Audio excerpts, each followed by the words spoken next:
Gabi na naman. Tahimik ang kalsada pero gising ang responsibilidad. Habang ang iba ay nagpapahinga, kami ay nagsisimula pa lang.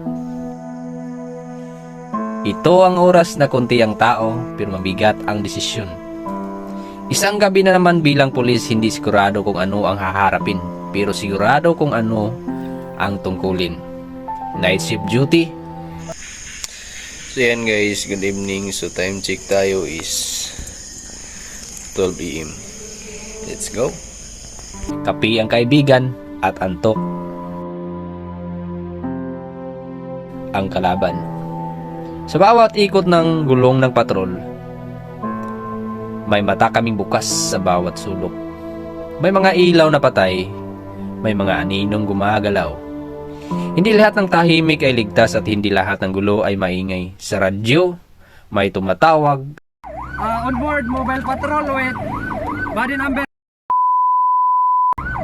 76 sa give 1 to 4 updates.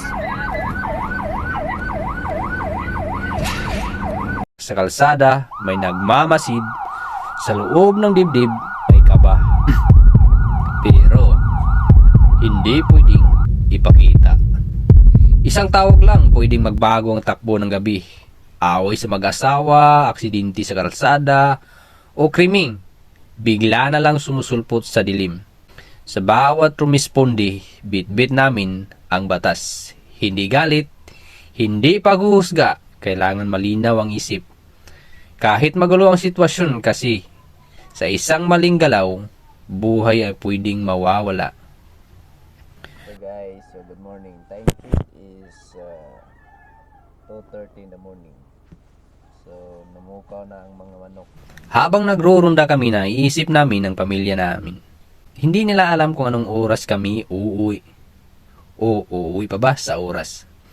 Pero pinipili namin ang trabaho to. Kaya tatapusin namin ito ng may dangal. Hindi madali ang maging pulis. Maraming hindi nakikita. Pagod, puyat, panganib, lahat yan parte ng serbisyo. May mga taong natatakot sa uniforme. Pero mas maraming umaasa nito. At sa bawat gabing tahimik ang komunidad, doon namin alam na may saysay ang puyat. Hindi kami perbikto. Nagkakamali rin.